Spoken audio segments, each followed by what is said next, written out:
നടിയെ ആക്രമിച്ച കേസിൽ പൾസർ സുനിക്ക് സുപ്രീം കോടതി ജാമ്യം അനുവദിച്ചു. വിചാരണ നടപടികൾ നീണ്ടുപോകുന്നതിനാലാണ് ജാമ്യം അനുവദിച്ചത്. വിഷ്ണു തലവരുണ്ട് വിശദാംശങ്ങൾ നൽകാൻ. വിഷ്ണു, വിചാരണ നീണ്ടുപോകുന്നതിനാൽ പൾസർ സുനിക്ക് സുപ്രീം കോടതി ജാമ്യം അനുവദിച്ചിരിക്കുകയാണ്. 7 വർഷത്തിനു ശേഷമാണ് ജാമ്യം അനുവദിക്കുന്നത്. എന്താണ് വിശദാംശങ്ങൾ?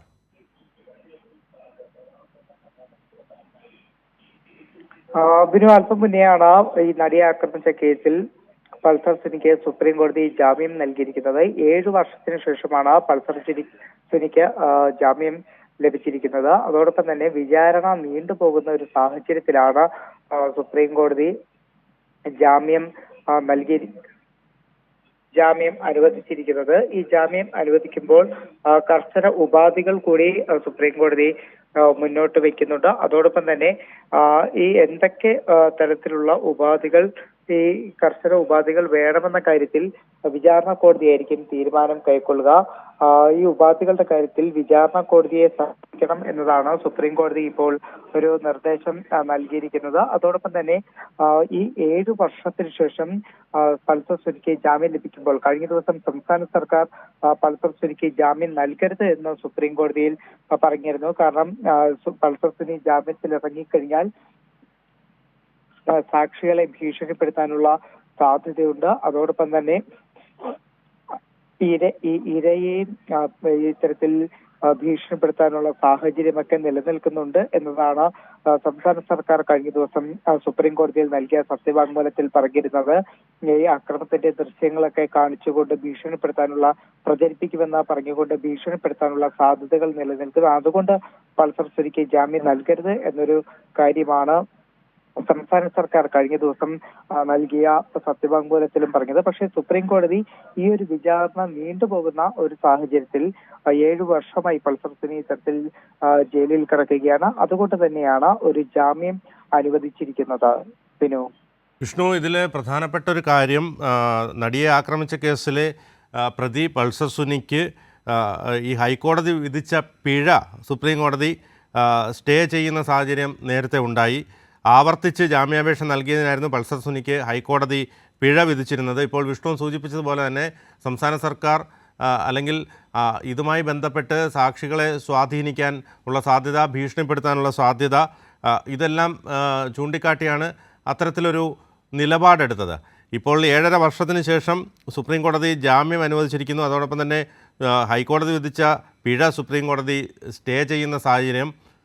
ഇത്തരത്തിൽ മുന്നോട്ട് പോയാൽ ഇതുമായി ബന്ധപ്പെട്ടുള്ള തുടർ നടപടികൾ ഏത് തരത്തിലായിരിക്കും എന്ന് സംശയിക്കേണ്ടിയിരിക്കുന്നില്ലേ? സുപ്രീം കോടതിയിൽ പൾസർ സുനി കഴിഞ്ഞ തവണയും ഇത്തരത്തിൽ ജാമ്യ ഹർജി നൽകിയപ്പോൾ സുപ്രീം കോടതി സംസ്ഥാന സർക്കാരിന്റെ നിലപാട് ചോദിച്ചിരുന്നു. കാരണം ഈ ഒരു ജാമ്യം നീണ്ടുപോകുന്ന സാഹചര്യമാണുള്ളത്. അത് ഞാൻ നേരത്തെ പറഞ്ഞതുപോലെ 7 വർഷമായി പൾസർ സുനി ജയിലിൽ കിടക്കുകയാണ്. അത് കണക്കിലെടുത്തുകൊണ്ടാണ് ഇപ്പോൾ ഒരു ജാമ്യം അനുവദിച്ചിരിക്കുന്നത്. അതായത് വിചാരണ നീണ്ടുപോകുന്നു എന്നതാണ് സുപ്രീം കോടതിയും ചൂണ്ടിക്കാട്ടിയത്. ഈ ഒരു ജാമ്യാപേക്ഷയ്ക്ക് വേണ്ടി പൾസർ സുനി സുപ്രീം കോടതിയെ സമീപിച്ചപ്പോൾ പൾസർ സുനി ചൂണ്ടിക്കാട്ടിയ ഒരു കാര്യമുണ്ട്. അതായത് കേസിൽ വിചാരണ നീണ്ടുപോവുകയാണ്, ദിലീപിന്റെ അഭിഭാഷകൻ ഈ ഒരു വിചാരണ നീട്ടിക്കൊണ്ടു പോവുകയാണ് എന്നതടക്കമുള്ള ആരോപണങ്ങൾ ഈ ഒരു പൾസർ സുനി കോടതിയിൽ പറഞ്ഞിരുന്നു. അതോടൊപ്പം ഞാൻ നേരത്തെ ചൂണ്ടിക്കാട്ടിയതുപോലെ സുപ്രീം കോടതി നിർദ്ദേശിച്ചിരിക്കുന്നത് ഒരാഴ്ചക്കകം, അതായത് 7 ദിവസത്തിനകം ഈ ഒരു ജാമ്യം നൽകണം എന്നതാണ്. ആ ഒരു ജാമ്യത്തിനുള്ള ഉപാധികൾ വിചാരണ കോടതിയാണ് തീരുമാനിക്കേണ്ടത്.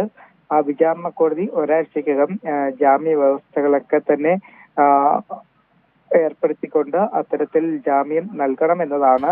ഏതൊക്കെ തരത്തിലുള്ള ഉപാധികൾ, കടുത്ത ഉപാധികൾ വെക്കുന്നതടക്കമുള്ള കാര്യങ്ങൾ സംസ്ഥാന സർക്കാരിന് വിചാരണ കോടതിയിൽ ആവശ്യപ്പെടാം, വിചാരണ കോടതിയിൽ വാദിക്കാം എന്നൊരു കാര്യം കൂടി സുപ്രീം കോടതി ചൂണ്ടിക്കാട്ടിയിട്ടുണ്ട്. ഇന്ന് ഈ ഒരു വാദം കേൾക്കുന്നതിനിടെ സുപ്രീം കോടതി ചോദിച്ച മറ്റൊരു കാര്യം, ജാമ്യത്തിന് വേണ്ടി ഒരാൾ എത്ര തവണയാണോ കോടതി കയറി ഇറങ്ങുന്നത് എന്നൊരു കാര്യം കൂടി ഇന്ന് സുപ്രീം കോടതി ചോദിച്ചിരുന്നു.